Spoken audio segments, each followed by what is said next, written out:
স্বাগত জানাচ্ছি সারা বাংলা আলাপচারিতায়। আমি রহমান মুস্তাফিজ আছি আপনাদের সাথে এবং আজকে আমাদের সাথে যিনি উপস্থিত আছেন তিনি বাংলাদেশের একজন অন্যতম ভূতত্ত্ববিদ, ঢাকা বিশ্ববিদ্যালয়ের ভূতত্ত্ব বিভাগের অধ্যাপক ডক্টর বদরুল ইমাম। আমি স্বাগত জানাচ্ছি আমাদের আজকের আলোচনায় ডক্টর বদরুল ইমামকে। স্যার, আমরা জানি যে আপনি দীর্ঘদিন ধরেই বাংলাদেশের তেল, গ্যাস এগুলো নিয়ে কাজ করছেন এবং সেই জায়গা থেকে আপনার বিভিন্ন ধরনের ফাইন্ডিংস আছে। তারপর আমাদের যারা এই নিয়ে কাজ করছেন তাদের সাথে আপনার যোগাযোগ এবং এগুলো নিয়ে আপনি অনেকগুলো লেখাও লিখেছেন, আমাদেরকে নানানভাবে সতর্ক করার চেষ্টা করেছেন। কিন্তু আমরা জানি যে এই সতর্কতার মধ্য দিয়েও আমরা আমরা এক ধরনের আত্মঘাতী পথে যাচ্ছি বা আমাদের কিছু পরিকল্পনার জায়গা। কিন্তু শুরুতেই একটু স্যার জানতে চাই যে আমাদের এখন যেই পর্যায়ে আছে তেল এবং গ্যাসের মজুদ এবং তার ব্যবহারের জায়গাটা, এটাকে আপনি কিভাবে আমাদেরকে একটু জানাবেন যে আমাদের কি পরিমাণ মজুদ আছে, আমাদের এগুলোকে আরও কীভাবে চমৎকারভাবে ব্যবহার করা যায়, দেশের শিল্পায়নের ক্ষেত্রে ভূমিকা রাখতে পারে, যদি আমাদের একটু বলেন। এই প্রসঙ্গে কথা বলার আগে যে জিনিসটা প্রধান সেটা হচ্ছে যে প্রথমে জানতে হবে আমাদের দেশের তেল গ্যাসের সম্ভাবনাটা কীরকম। তো সেই দিক দিয়ে বিচার করলে আমরা যেটা দেখি যে আমাদের দেশে তেলের সম্ভাবনাটা অতটা নাই, কিন্তু আমাদের দেশে গ্যাসের সম্ভাবনা প্রচুর। এবং বাংলাদেশের নাম যেভাবে বহির্বিশ্বে জানা যায়, বহির্বিশ্বে যেভাবে পরিচিত, তার মধ্যে একটা পরিচিতি কিন্তু ভূতত্ত্ববিদদের মধ্যে বা আপনার তেল গ্যাস অনুসন্ধান বা উত্তোলনের যে কোম্পানিগুলো তাদের মধ্যে যেটা আছে সেটা হচ্ছে দুটো জিনিস। একটা হচ্ছে যে বাংলাদেশের যে ভূগঠন, এটা তেল গ্যাস বিশেষ করে অবস্থানের জন্য অতি উত্তম একটা জায়গা। এবং দ্বিতীয়ত যে পরিচয়টা দেওয়া হয় সেটা হচ্ছে যে এটা মানে খুবই অল্প অনুসন্ধানকৃত এলাকা। মানে বলা হয় Bangladesh is one of the least explored country in the world. হ্যাঁ, না, 1:3টা হচ্ছে আপনার সাকসেস রেশিও, কিন্তু আমাদের এখানে এক্সপ্লোরেশনের যে ধারা সেটা অতি অল্প। মানে হিস্টোরিক্যালি যে ডেটাগুলো আমরা আছে আমাদের কাছে, তাতে করে এটা বলা যায় যে Bangladesh is one of the least explored country. এখানে অনুসন্ধান খুব একটা হয়নি হিস্টোরিক্যালি। সুতরাং যদি যথেষ্ট অনুসন্ধান হতো, যেখানে যে সমস্ত জায়গা পৃথিবীতে তেল গ্যাস সমৃদ্ধ, সেখানে যে লেভেলে অনুসন্ধান হয়, যে মাত্রায় হয়, সেই মাত্রায় যদি আমাদের দেশে অনুসন্ধান হতো তাহলে এখানে গ্যাসের আধিক্য থাকতো, গ্যাসের প্রাচুর্য থাকতো এবং গ্যাস সংকটের কোনো প্রশ্নই থাকতো না। কিন্তু দুর্ভাগ্যবশত আমাদের দেশে কখনোই সেই আকারে সেই মাত্রায় অনুসন্ধান কাজ হয়নি। যেটুকুন হয়েছে তাতে করে আমরা অনেক গ্যাস পেয়েছি এবং আপনার বর্তমানে বাংলাদেশ তো এখন নিজস্ব গ্যাসের স্বয়ংসম্পূর্ণ হওয়ার সম্ভাবনায় রয়েছে, কিন্তু সেটা যদিও বাস্তবায়িত পুরোপুরি হয়নি, বিকজ আমরা সেদিকে অতটা নিজস্ব জ্বালানির উপর অতটা নজর আমাদের নাই। আমরা যতটুকু সহজলভ্য সেটা নিয়েই আমরা চলেছি, বাকিটা আমরা এলএনজি আমদানি করি। কিন্তু প্রকৃতপক্ষে যে আমাদের এই আমদানির দিকে যেতে হতো না যদি আমরা আমাদের দেশের গ্যাসের মজুদটা যথাযথভাবে উত্তোলন করতে পারতাম। আমরা জানি যে স্যার আমাদের দেশে এখন পর্যন্ত যে গ্যাস ক্ষেত্রের সংখ্যা প্রায় 20টি, এবং এর মধ্যে আপনার এই একটা লেখায় দেখেছি যে আমাদের যেটা খুব প্রাকৃতিকভাবে যতটা উত্তোলন করা সম্ভব সেগুলোই হচ্ছে তেল গ্যাস সব ক্ষেত্রেই, এবং সেই জায়গা থেকে একটা পর্যায়ে গিয়ে কয়েক বছর তোলার পরে বন্ধ করে দেওয়া হচ্ছে সেই জায়গাটা, এবং 95%-এর মতোই উত্তোলন আর হয় না, এবং এটা নিয়ে আমরা ফার্দার কোনো মানে পরিকল্পনা করে আগানো সেই কাজটা আমরা করছি না। তো এই জায়গায় আপনি জাস্ট আপনার শব্দটাই যদি এইভাবে ব্যবহার করি, এক ধরনের অপরিপক্ক দুর্বল ব্যবস্থাপনা, তো সেই অপরিপক্ক দুর্বল ব্যবস্থাপনা থেকে বের হয়ে আসার জন্যে আমাদের তো প্রয়োজনীয় একেবারে দক্ষ জনবল আছে, আপনারা আছেন। তো সেই জায়গায় এই অদক্ষতার জায়গাটা আমরা প্রায় 40-50 বছর হয়ে গেল, আমরা সেই জায়গাটা কেন এখনও আসলে করতে পারছি না?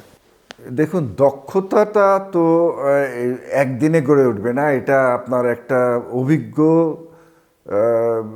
মানে কর্মী বাহিনী গঠন করতে যথেষ্ট পরিমাণ সময়ের প্রয়োজন, এবং সেই সময়ে অনুসন্ধান উত্তোলন এই কাজের ব্যাপ্তি থাকা উচিত। আমাদের দেশে বিদেশের বা আন্তর্জাতিক প্রেক্ষাপটের আলোকে বিচার করলে এই কাজগুলো অতটা হয়নি। আমাদের দেশে অনুসন্ধানও সীমিত হয়েছে, উত্তোলনও সীমিত হয়েছে। আমরা যে পরিমাণ গ্যাস আবিষ্কার করেছি সেখানে উত্তোলনের যে ধারা সেটাও কম। মানে ধরেন বাংলাদেশে এখন যে কয়টা আপনি বললেন 20টা গ্যাস ক্ষেত্র আবিষ্কার হয়েছে, সবগুলো থেকে পুরোদমে উত্তোলন হয় না। যেমন মনে করেন বড় বড় গ্যাস ক্ষেত্র যদি ধরি, আপনার বিদেশি কোম্পানি একটা আছে শেভরন, তারা বিবিয়ানা গ্যাস ক্ষেত্র পরিচালনা করে। তারা দৈনিক আমাদের উত্তোলন করে প্রায় 1100 মিলিয়ন কিউবিক ফিট প্রতিদিন। সে তুলনায় আমাদের দেশীয় যে সমস্ত কোম্পানি দেশীয় গ্যাস ক্ষেত্র আছে তার মধ্যে সবচেয়ে বড় হচ্ছে তিতাস, সেইখানে উত্তোলন হয় 300 থেকে 400 মিলিয়ন। সুতরাং 1/3 গ্যাস উত্তোলন করা হয়। অন্যান্য অনেক গ্যাস ক্ষেত্র আছে যেগুলো উৎপাদনের হার অনেক কম। বড় বড় কিছু গ্যাস ক্ষেত্র আছে, যেমন রশিদপুর একটা গ্যাস ক্ষেত্র এবং কৈলাসটিল একটা গ্যাস ক্ষেত্র। এগুলো কিন্তু বড় গ্যাস ক্ষেত্র, কিন্তু এগুলোতে উৎপাদন হার অত্যন্ত কম। এখানে জাস্ট গুটি কয়েক কূপ খনন করে রশিদপুরে বোধহয় 40 মিলিয়ন ঘনফুট উৎপাদন হয়, আর আপনার কৈলাসটিলায় হয়তো 30 মিলিয়নের মতো হয়। অথচ একই পরিমাণ মজুদ নিয়ে বিবিয়ানেতে উৎপাদন হচ্ছে 1000 মিলিয়ন ঘনফুটের বেশি। শুধু এখানে ডিসপ্যারিটিটা আপনি খুব সহজেই বুঝতে পারছেন যে দেশীয় যে সমস্ত গ্যাস ক্ষেত্র আবিষ্কৃত হয়ে বসে আছে বড় বড়, সেখানে যে পরিমাণ উত্তোলন করা সম্ভব তার অর্ধেকও হচ্ছে না, তার 1/4 উত্তোলন ওইভাবে হচ্ছে না। সুতরাং একটা পটেনশিয়ালিটি আমরা নেগলেক্ট করে রেখেছি যে আমরা যদি এই গ্যাসগুলোকে উত্তোলনের জন্য যথেষ্ট পরিমাণ উৎপাদন কূপ খনন করতাম তাহলে কিন্তু আমাদের এই গ্যাস সংকটে পড়তে হতো না। কিন্তু কৈলাসটিলা, রশিদপুর এইরকম বড় বড় গ্যাস ক্ষেত্রকে আমরা আন্ডার ডেভেলপড রেখে আমরা চলে যাচ্ছি আপনার এলএনজিতে। এলএনজি একটা উচ্চমূল্যের জ্বালানি, সেটা আমদানি করে আমরা দেশীয় গ্যাসের চাহিদা মেটানোর উদ্যোগ নিয়েছি। এটা সঠিক হচ্ছে না। এটা কোনো দরকার ছিল না এলএনজি আমদানি, যদি আমাদের বড় গ্যাস ক্ষেত্র যেগুলো রয়েছে সেইগুলোকে আমরা প্রপারলি ডেভেলপ করতাম এবং সেখান থেকে আমরা যথেষ্ট পরিমাণ গ্যাস উত্তোলন করার সম্ভাবনাটাকে কাজে লাগাতাম। এখানে কি স্যার তাহলে একটা বিষয় কাজ করে যে সরকারের কৌশলগত জায়গাটা যে যুক্তরাষ্ট্র বা ভারত বিভিন্ন সময় যে বাংলাদেশ থেকে গ্যাস নেয়ার কথা বলছে, সেই জায়গাটায় আমরা গ্যাস দিতে চাচ্ছি না, নিজেদের মজুদটা রাখতে চাচ্ছি, সেই কারণেই কি এ ধরনের হতে পারে, নাকি টোটালি হচ্ছে আসলে পরিকল্পনার অভাব? না, এইটা অ্যাকচুয়ালি কোনো সুনির্দিষ্ট যে মজুদ আমরা আগামী দিনের জন্য রেখে দিব বলে এখন আমরা ওটা ইউজ করবো না, এরকম না। এটা আমাদের ব্যবস্থাপনা এবং কার্যক্রমের দুর্বলতা এবং স্বল্পতা, এই কারণেই এটা হচ্ছে যে দেশীয় গ্যাসটা উঠছে না। যদি আমরা যথেষ্ট উদ্যোগ নিয়ে কূপ খনন করে এগুলো উঠাইতে পারতাম, সেই সম্ভাবনাটা তো আমাদের রয়েছে, সেই সম্ভাবনাটাকে ওইভাবে কাজে লাগানো হচ্ছে না। আমাদের ধরেন আমরা জানি যে বঙ্গোপসাগর একটা অতি উত্তম জায়গা গ্যাসের মানে সম্ভাবনাময়, কিন্তু সেই রকম কার্যক্রম তো বঙ্গোপসাগরে হয় নাই, কখনোই হয় নাই। এখানে বিদেশি কোম্পানি এসছে বিক্ষিপ্তভাবে, কিন্তু বড় আকারের সাস্টেইনেবল এক্সপ্লোরেশন প্রোগ্রাম যেটাকে বলা হয়, যে আপনি চালিয়ে যাবেন বহুদিন ধরে, সেরকম তো আমাদের এখানে হয়নি। আমাদের এই সাগরে বহুদিন ধরে শোনা যাচ্ছে যে এখানে অনুসন্ধান কাজ শুরু করা হবে, কিন্তু ব্লক করা হয়েছে। পুরো সাগরটাকেই অগভীর সাগর এবং গভীর সাগরে ভাগ করে প্রায় 26টার মতো ব্লক আছে। এগুলা মাঝে মাঝে একটা দুটো ব্লক বিক্ষিপ্তভাবে বিদেশি কোম্পানিকে দিয়ে কাজ করানো হয়েছে, কিন্তু সামগ্রিকভাবে এটা করানো হচ্ছে না। কিন্তু আপনি শুনে অবাক হবেন যে বিশ্বের অন্যতম অয়েল কোম্পানি রিনাউন্ড যারা, তাদের মধ্যে এক্সন মোবিল, এরা নাম্বার 1। এরা কিন্তু এই যে ইলেকশনের আগের বছর বাংলাদেশ সরকারকে সরাসরি প্রস্তাব দিয়েছিল যে তারা এখানে আসতে চায়। এখন শেভরন মোবিলের মতো, এক্সন মোবিলের মতো যে কোম্পানি, তারা যখন একটা জায়গায় আসতে চায় তার কারণ আছে, তারা জানে যে তারা কি করছে। সুতরাং এই যে সম্ভাবনাটা, এক্সন মোবিলের মতো কোম্পানি যদি আসতে চায়, তাদেরকে দেশীয় স্বার্থে কীভাবে কাজে লাগানো যায়, এটা আমাদের একটা টাস্ক ফোর্স হওয়া উচিত। কারণ এই কোম্পানিগুলো তাদের স্বার্থ দেখে কাজ করে, কিন্তু যদি তাদেরকে আমাদের স্বার্থে কাজে লাগানো যায় সেটা কিন্তু অনেক সম্ভাবনাকে উন্মুক্ত করতে পারে। এক্সন মোবিল টেকনোলজি, তাদের আর্থিক সঙ্গতি, এই সমস্ত বিষয়ে নাম্বার ওয়ান। তো এখানে তাদেরকে ডাকার আগেই তারা প্রস্তাব দিয়ে রেখেছে যে আমরা বঙ্গোপসাগর এক্সপ্লোর করতে চাই। এই প্রস্তাবটাকে যথাযথভাবে বিচার বিবেচনা করে তাদের মতো কোম্পানিকে দিয়ে কাজ করানোটাই আমার মতে সবচেয়ে উত্তম প্রস্তাব ছিল। কিন্তু আমরা দেখলাম যে এই বিষয়টা কেন জানি মানে খুব একটা প্রাধান্য পেল না। এটাকে মানে আমরা জানি এগুলা করতে গেলে অবশ্যই যাচাই বাছাই করতে হবে, ব্লক বিডিং করতে হবে। তো সেই পথে কেন আমরা হাঁটছি না, কি আমাদেরকে আটকায় রেখেছে, এটা আমার বোধগম্য হয় না। এতদিন আমরা হয়তো একটা কারণ দেখাইতাম যে এখন নির্বাচনের সময়, এ সময় গভর্নমেন্ট মেশিনারিগুলা অতটা খেয়াল দিতে পারবে না এদিকে। এখন তো নির্বাচন হয়ে গেছে, এখন তো এই সমস্ত কার্যক্রম পুরো দমে করা উচিত। সেটা যদি না করা হয় তাহলে দেশীয় গ্যাসগুলা উত্তোলনের ব্যবস্থাপনাটা দুর্বলই থেকে যাবে। স্যার, এমনিতে আমরা জানি যে বিবিএনআর প্রায় 95%, হবিগঞ্জের 94, বা এদিকে যদি তিতাসের প্রায় 80% গ্যাস উত্তোলন হয়ে গেছে। তার মানে হচ্ছে আমরা আসলে এখন শেষ দিকেই হাঁটছি, অথচ আমাদের মজুদ আছে। তো সেই ক্ষেত্রে হচ্ছে আবার সরকার এদিকে জ্বালানির ক্ষেত্রে এক ধরনের রেশনিং সিস্টেম চালু করেছে। তো এই রেশনিং করে আর ওইদিকে আমাদের বড় ক্ষেত্রগুলো যেগুলো এখন পর্যন্ত তোলা হচ্ছে, সেখান থেকে গ্যাস আমরা প্রায় শেষ করে ফেলছি, এদিকে রেশনিং করছি, কিন্তু আমাদের মূল ক্ষেত্রগুলো হচ্ছে ধরাছোঁয়ার বাইরেই রয়ে গেছে। আবার এদিকে সংকট তৈরি হচ্ছে, আমাদের আন্তর্জাতিক বাজারেও এক ধরনের সংকট তৈরি হয়েছে, বিশেষ করে ইউক্রেন রাশিয়া যুদ্ধের কারণে। তো সেই জায়গা থেকে আমরা আসলে আমাদের বড় শিল্পগুলো নিয়ে, প্লাস আমাদের যদি ধরি বাড়িঘরের আবাসিক জায়গাগুলো যদি ধরি, আমরা আসলে কত ধরনের বা কত গভীর সংকটের মধ্যে যাওয়ার পথে আছি। দেখুন, এখন যে সংকটটা বাংলাদেশে চলছে তার মধ্যে গ্যাস সংকটটা অন্যতম। জ্বালানি সংকটের মূলে এখন গ্যাস সংকট, কারণ গ্যাসের উৎপাদন ক্রমাগতভাবে আমরা কমে যাচ্ছে। প্রকৃতপক্ষে বাংলাদেশের গ্যাসের উৎপাদন ধরেন 2000 সন থেকে উপরের দিকে উঠে আসছিল, 2010 থেকেও এটা উপরের দিকে উঠতে উঠতে 16 সনে এটা একেবারে চূড়ায় গিয়ে পৌঁছায়, যখন সবচেয়ে বেশি গ্যাস উৎপাদন হতো। 16 সনের পর থেকে এটা কমের দিকে গেছে এবং এই কমার ধারাটা এখনও বজায় আছে। সুতরাং এটাকে যদি আমরা উপরে উঠাতে না পারি তাহলে আমাদের এই জ্বালানি সংকটটা যাবে না। এই উঠানোটাই হচ্ছে এখন বড় চ্যালেঞ্জ, কারণ আমাদের আপনি যেটা বললেন যে অনেক গ্যাস ক্ষেত্রে গ্যাসের উৎপাদন কমে, গ্যাসের রিজার্ভও কমে গেছে।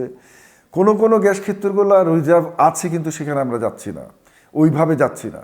যেমন কৈলাসটিলা এবং ইয়ের কথা বললাম, রশিদপুর গ্যাস ক্ষেত্রের কথা বললাম, তার পাশেই রয়েছে বড় ক্ষেত্রে হবিগঞ্জ, এটা প্রায় শেষ। তিতাস, এটাও নিচের দিকে। সুতরাং এখন কিন্তু অনেক গ্যাস ক্ষেত্র আমাদের শেষের পথে, মানে শেষ হয়ে যাওয়ার পথে আছে। তো সুতরাং এমত অবস্থায় নতুন যে গ্যাস ক্ষেত্রগুলো যেগুলো এখনও পর্যন্ত আমরা মজুদ আছে, সেগুলাতে বেশি করে গ্যাস উৎপাদন করে এই গ্যাসের ঘাটতিটা মেটানোর স্কোপ আছে, যে সেই কার্যক্রমটা গ্রহণ করতে হবে। সেক্ষেত্রে এটা বাপেক্সের এক ধরনের অদূরদর্শিতা বা আমি বাপেক্সের অদূরদর্শিতা বলবো না। বাপেক্স তো তার কার্যক্রম নিজে ইয়েতে চলে না, তাকে চালানো হয়, সে মন্ত্রণালয়ের আন্ডারে তাদের সুপারিশ উপদেশ অনুযায়ী চলে। তো বাপেক্স বর্তমানে যে সমস্ত উৎপাদন কূপ এবং অনুসন্ধান কূপ কার্যক্রম করে সেটা যথেষ্ট না। এটা বাড়ানোর অনেক স্কোপ আছে, কিন্তু এইটার বৃদ্ধি করার যে কর্তৃপক্ষ সেটা হচ্ছে মন্ত্রণালয়ের আশীর্বাদ পুষ্ট না হলে বাপেক্স নিজস্ব উদ্যোগে এই সমস্ত কাজ করতে পারবে না। সুতরাং এখানে মন্ত্রণালয়কে মূল ভূমিকাটা নিতে হবে বাপেক্সকে জোরালোভাবে কার্যকর করার ক্ষেত্রে। এই সক্ষমতা আছে বাপেক্সের, জনবল আছে, মানে ইনফ্রাস্ট্রাকচার কিছুটা দুর্বল, কিন্তু তবুও বাপেক্স যে পরিমাণ কাজ করে তার চেয়ে বেশি কাজ করতে পারে। মানে ধরেন বছরে 3-4টা করে কূপ খনন করতে পারে, কিন্তু এখন সাধারণত দেখা যায় 1-2টার বেশি কূপ খনন হয় না বাপেক্স দ্বারা। তো এই কার্যক্রমটা বাড়ানো দরকার। অ্যাট দ্য সেম টাইম বিদেশি কোম্পানিকে দিয়েও বাংলাদেশের সাগরবক্ষে এবং ভূখণ্ডে কাজ শুরু করা উচিত এখন। স্যার, আপনি মন্ত্রণালয়ের কথা বললেন, কিন্তু আমরা তো সম্প্রতি দেখেছি, জাস্ট ইমিডিয়েট পাস্ট সরকার 2024 নির্বাচনের আগের সরকার, সেখানে প্রতিমন্ত্রী বক্তব্যটাই ছিল এক ধরনের বিভ্রান্তিমূলক, যে একজন দায়িত্বশীল ব্যক্তি যখন কথা বলবেন তিনি পুরোটা জেনেই তারপরে কথা বলবেন। কিন্তু কেউ বলছেন, কোনো ভূতত্ত্ববিদ বলছেন, কেউ বলছেন না, কেউ এটা বলছেন, কেউ ওটা বলছেন, এই ধরনের একটা হাওয়ায় ভাষা কথার মধ্য দিয়ে মানে মন্ত্রণালয় যদি চলে, সেক্ষেত্রে আমাদের এই জ্বালানি ক্ষেত্রে আমাদের আসলে ভবিষ্যৎটা কি দাঁড়াচ্ছে? না দেখুন, জ্বালানি ক্ষেত্রে এই সমস্ত মানে তথ্য-উপাত্ত যথেষ্ট আছে এবং সের উপর মন্তব্য করতে গেলে আপনাকে এই তথ্য-উপাত্তগুলোই বিচার বিবেচনা করতে হবে। কে একজন কি বলল সেটা মূল কথা না। কেউ যদি বলে থাকে যে না বাংলাদেশের গ্যাস সম্ভাবনা নাই আর নাই, তাহলে আমি বলবো সে অজ্ঞ এই বিষয়ে। এই বিষয়ে যারা কাজ করেন, যে সমস্ত মানে প্রতিষ্ঠান কাজ করে, তাদের যে সমস্ত বৈজ্ঞানিক আছেন, ভূতত্ত্ববিদ আছেন, তাদের সাথে আলাপ করে আপনাকে কথা বলতে হবে। এবং তারা সকলেই এক বাক্যে স্বীকার করেন বাংলাদেশের সম্ভাবনা প্রচুর, কার্যক্রম অনেক কম হয়েছে, এই সম্ভাবনাকে উন্মোচন করার জন্য যথেষ্ট মানে কর্মযোগ্য দরকার, যেটা করা হয়নি। এইটাই সিম্পল এবং ফ্যাক্ট। তো এর বিপরীতে কেউ যদি বলে যে না বাংলাদেশে গ্যাস নাই, আমাদের এই নাই সেই নাই, এগুলো তো বাজে কথা, এগুলোর কোনো মূল্য নাই, তারা না জেনে বলেন। স্যার, আমি শেষ প্রশ্ন আপনার কাছে, সেটা হচ্ছে যে আমাদের গ্যাস আছে, সম্ভাবনা আছে, বিশেষ করে বদ্বীপ এলাকায় এই সম্ভাবনাটা যে আকারে থাকার কথা আমাদের তা আছে, হয়তো বেশিই আছে। তো সেই জায়গা থেকে আমরা এক ধরনের গ্যাস সংকটের মধ্যে আছি। তো সেই সংকট থেকে উত্তরণের জন্যে আপনার কোনো সুপারিশ বা প্রস্তাবনা আছে কি না? জি, এটা হচ্ছে যেটা করা উচিত সেটা হলো যে অনুসন্ধান উত্তোলন, এই দুটো কাজের পরিধি অনেক বাড়ানো উচিত। এই দুটো কাজ ছাড়া এই গ্যাস সংকট মিটবে না। গ্যাস মাটির তলায় থাকলেই তো হবে না, সেটাকে উত্তোলনের ব্যবস্থা করতে হবে। এবং যদি আমরা প্রপারলি আরও অনুসন্ধান এবং উত্তোলনের কর্মযজ্ঞ বাড়াই, তাহলে বাংলাদেশের মতো দেশে গ্যাস সংকট থাকার কথা না। এটা কৃত্রিম সংকট, এটা বর্তমানের সংকটটা নির্ভরতা বাড়ানোর জন্য। এটা এমনও হতে পারে, অনেকে যেটা মনে করেন যে একটা মহল আছেন যারা কিন্তু আমদানিতে ইন্টারেস্টেড বেশি, কারণ তাতে তাদের লাভ। তারা মনে করেন দেশীয় গ্যাস যদি নিজস্ব মাটির থেকে উঠায় তাতে তাদের কোনো লাভ হয় না, আমদানি করলে তাদের লাভ হয়। এলএনজি আমদানিতে তাদের কমিশন আছে। তো সুতরাং তাদের ইনফ্লুয়েন্সে যদি সরকার পরিচালিত হয় বা ইনফ্লুয়েন্সড হয়, প্রভাবিত হন, তাহলে এটা খুব দুঃখজনক হবে।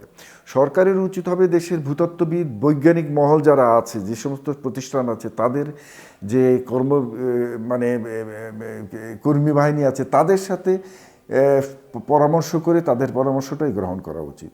এই ব্যবসায়ীদের দ্বারা প্রভাবিত না হওয়াই বাঞ্ছনীয়। স্যার, আপনাকে অনেক ধন্যবাদ আমাদেরকে সময় দেওয়ার জন্যে। আমাদের সারা বাংলার পক্ষ থেকে আপনাকে প্রতি কৃতজ্ঞতা। Thank you.